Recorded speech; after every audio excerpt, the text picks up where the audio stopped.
So ఈడ చూస్తున్నారు కదా, ఇది ఏదో పల్లెటూరులోనో లేకుంటే ఏదో మారుమూల గ్రామంలో సిటీ అవుట్కట్స్లో కాదు.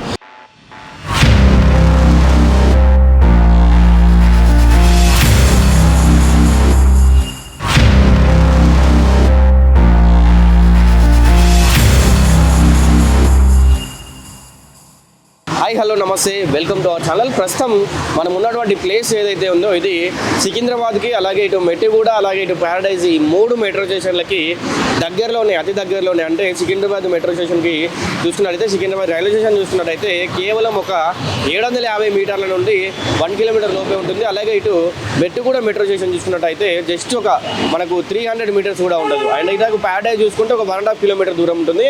అండ్ మీ అందరు కూడా ఈ ఏదైతే ఈ అండర్ బ్రిడ్జ్ ఉందో మీకు అందరికి కూడా తెలిసే ఉంటుంది. ఇక్కడ ముఖ్యంగా మనం చూసుకున్నట్టయితే 3 దారులు ఉంటాయన్నమాట.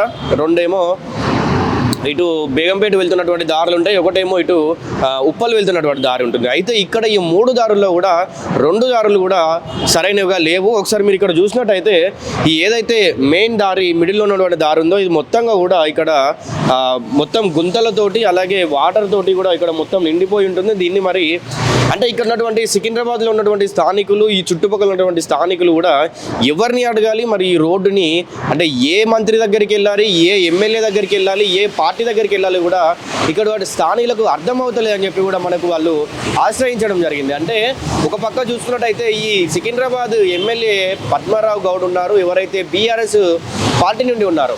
అట్లాగే ఈ రవాణా శాఖ మంత్రి పొన్నం ప్రభాకర్ ఉన్నాడు, ఆయన ఎవరున్నారు, కాంగ్రెస్ పార్టీ నుంచి ఉన్నారు. ఇట్లా మళ్ళీ ఇంకొకటి ఏంటంటే ఇప్పుడు ఎంపీ ఎవరైతే ఉన్నారో సికింద్రాబాద్ ఎంపీ కిషన్ రెడ్డి ఉన్నారు బీజేపీ పార్టీ నుండి. ఇట్లా 3 పార్టీల నుంచి వెళ్ళి ఎమ్మెల్యే ఒక పార్టీ నుండి, ఎంపీ ఒక పార్టీ నుండి, అండ్ ఈ రవాణా శాఖ మంత్రి ఒక పార్టీ నుండి 3 పార్టీల నుంచి వెళ్ళి 3 వ్యక్తులు ఉన్నారు. మరి మేము అభివృద్ధి చేస్తామంటే మేము అభివృద్ధి చేస్తామని చెప్పి ఈ అన్ని పార్టీలు కూడా ఎలక్షన్లు అప్పుడు ముందుకు వస్తారు.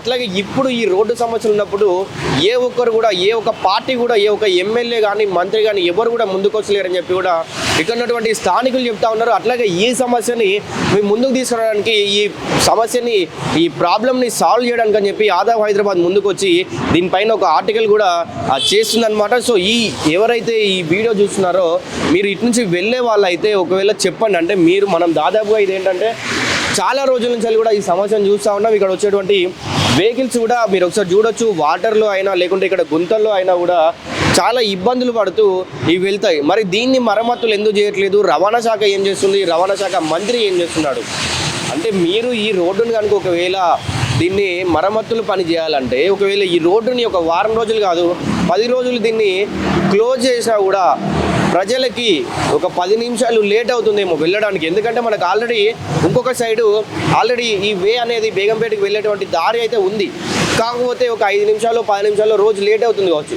కానీ ఒక వారం రోజుల్లో ఈ రోడ్డు బాగవుతుందంటే ప్రజలు కూడా ఎవరు ఏ సమస్యను కూడా చెప్పరు. వాళ్ళు ఒక 5 నిమిషాలు లేట్ అయినా కూడా అదే ట్రాఫిక్లో వెళ్తారు. ఎందుకంటే పక్కన మరమ్మతులు పనులు జరుగుతాయని వాళ్ళు కూడా తెలుసు కాబట్టి. అట్లాగే ఇది ఒక్కటే రోడ్డు ఉందా అని అంటే కాదు, ఇక్కడ 3 దారులు ఉన్నాయి. ఈ 3 దారుల్లో కూడా 2 దారులు సరైనవిగా ఉన్నాయి అన్నమాట. మీకు ఒకసారి నేను విజువల్స్లో చూపిస్తాను. విజువల్స్లో మీరు చూడండి, ఇక్కడ ఉన్నటువంటి దారులు అయితే కూడా ఇది ఇంకా పక్కన 2 దారులు కూడా మొత్తంగా ఖరాబ్ అయిపోయి ఉంటాయి. అయితే దీంట్లో మెయిన్ సమస్య ఏంటంటే ఇక్కడ ఉన్నటువంటి వాటర్ ఏవైతే ఉన్నాయో ఇవి కనుక ఒకవేళ మీరు వర్షం వల్ల వచ్చాయి అని అనుకుంటే మాత్రం మీరు నిజంగా చెప్తున్న పప్పులో కాలేసినట్టే. ఎందుకంటే ఈ రోడ్డు మధ్యలో రోడ్డు మధ్యలో డ్రైనేజ్ వాటర్ లీకేజ్ అవ్వడం వల్ల, నాలా కానీ డ్రైనేజ్ కానీ లీక్ అవ్వడం వల్ల అక్కడి నుంచి వస్తున్నటువంటి వాటర్ అంతా కూడా ఇక్కడ వచ్చి పేరుకుపోవడం జరుగుతుందన్నమాట. సో దీనివల్ల ఏంటంటే ఇక్కడ మొత్తంగా కూడా వాటర్ నిలిచిపోతాయి. మరి దీనివల్ల ఎవరికి ఏం ప్రాబ్లం లేదా, ప్రజలకి కానీ ఇక్కడ ఉన్నటువంటి వెహికల్స్ కానీ ప్రాబ్లం లేదా అంటే మీరు చూడొచ్చు, వెహికల్స్ వచ్చినప్పుడు వాటర్ ఎంత లెవెల్లో అక్కడ ఉన్నాయో వాటర్ ఎట్లా వస్తున్నాయని చూడొచ్చు. మరి ఈ సమస్యని మనం ప్రభుత్వాల దగ్గరికి అలాగే ఎమ్మెల్యేలు మంత్రుల దగ్గర కూడా చేరేంత వరకు కూడా మనం పోరాడదాం. సికింద్రాబాద్ అలాగే ఈ చుట్టుపక్కల ఏరియా ట్రావెల్ చేసేటువంటి వాళ్ళకి దీని నుంచి వెళ్ళి మనం వాళ్ళకు ఒక సొల్యూషన్ అనేది చేద్దాం.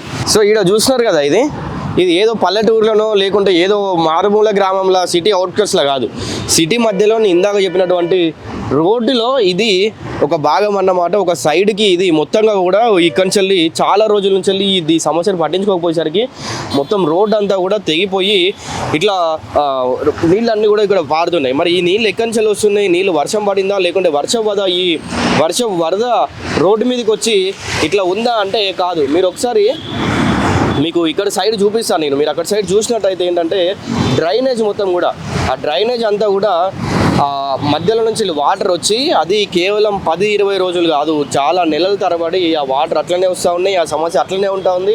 కనీసం ఎవరు పట్టించుకోవట్లేదు. ఇది ఇప్పుడు కాదు, దాదాపుగా కొన్ని నెలల నుండి ఇదే సమస్య ఉంది. ఇక్కడ వచ్చేటువంటి వెహికల్స్ ఎంత ఇబ్బందులకు ఎదురవుతున్నాయి, ఎంత ఇబ్బందులకు గురవుతున్నాయి అనేది ఎవరు పట్టించుకోవట్లేదు. ఈ ఒక్క రోడ్డు వల్లనే దాదాపుగా చాలా వెహికల్స్ కూడా ఏమంటారు, ఒక నిమిషంలో వెళ్ళాల్సినటువంటి 3 నిమిషాల సమయం, 4 నిమిషాల సమయం పట్టడం కానీ, లేదంటే నీళ్ళ వల్ల వెళ్తున్నటువంటి బైక్స్ ఎవరైతే బైక్స్ పైన వెళ్తూ ఉంటారో వాళ్ళపైన వాటర్ పడడం కానివ్వండి.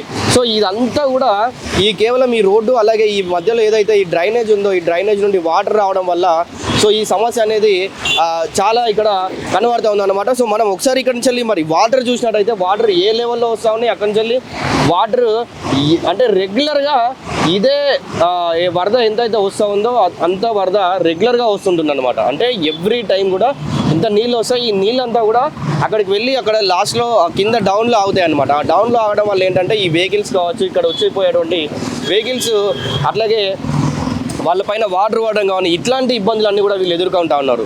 సో ఇది మొత్తంగా ఈ సికింద్రాబాద్లో ఉన్నటువంటి ఈ రోడ్డు సమస్య ఇక్కడ ఒక్క దగ్గరే కాదు, రాష్ట్రంలో కాదు, అలాగే సిటీస్లో, ఊర్లలో ప్రతి ఒక్క చోట కూడా రోడ్డు సమస్యలు ఉన్నాయి. కానీ ఎవరు కూడా ముందుకు వచ్చి మరి ఎంపీలు, కార్పొరేటర్లు, ఎమ్మెల్యేలు, సీఎంలు, ఏ ప్రభుత్వాలు, పార్టీలు ఎవరు వచ్చినా కూడా కేవలం మనది హైదరాబాద్ అనేది లేకుంటే తెలంగాణ అనేది, హైదరాబాద్ని మహానగరం అని చెప్పేంత వరకే ఉంటుంది. అలాగే తెలంగాణని బంగారు తెలంగాణ అని చెప్పడం వరకు మాత్రమే ఉంటుంది. మరి ఒక ఇన్ఫ్రాస్ట్రక్చర్ తీసుకొచ్చిన వాళ్ళు కేవలం ఇన్ఫ్రాస్ట్రక్చర్ని చూపించి, లేదంటే ఏదో బంజారా హిల్స్ని, జూబ్లీ హిల్స్ని, హైటెక్ సిటీని చూపించి మేము తెలంగాణను అభివృద్ధి చేసినాం, హైటెక్ సిటీ మేము నిర్మించినాం, లేదంటే హైదరాబాద్ని మేము చాలా అభివృద్ధి పరిచినాం, ఒక 30 ఏళ్ళ ముందున్నటువంటి సిటీని, ఫ్యూచర్ని మేము ఇప్పుడే తీసుకొచ్చినాం అని చెప్పి ఒకరు చెప్తారు. ఇంకొకరేమో మీ అభివృద్ధి అంటేనే మా పార్టీ, మాది ప్రజాపాలన అని చెప్పి ఇంకో పార్టీ అంటది. సో ఇట్లా పార్టీలు వచ్చినప్పుడల్లా ఎలక్షన్ టైంలో ప్రతి ఒక్క పార్టీ కూడా మేమే అభివృద్ధి చేస్తామని చెప్తారు. కానీ ఇట్లాంటి ప్రజా సమస్యలు ఉన్నప్పుడు, ఏ ఒక్కరు కూడా ముందుకు వచ్చి మరి వీటిని చేసలేరు, ఈ మరమ్మత్తు పనులు ఎందుకు చేసలేరు అని చెప్పి కూడా అడుగుతా ఉన్నాం. సో మరి ఇలాంటి సమస్యలన్నీ, ప్రజల సమస్యలు మీ ముందుకు తీసుకొస్తూనే ఉంటుంది ఈ ఆదాబ్ హైదరాబాద్. మరిన్ని ఇట్లాంటి వార్తల కోసం మన ఛానల్ని సబ్స్క్రైబ్ చేసుకోవడం మర్చిపోకండి. కెమెరామెన్ శాండీతో కిరణ్ సైనింగ్ ఆఫ్.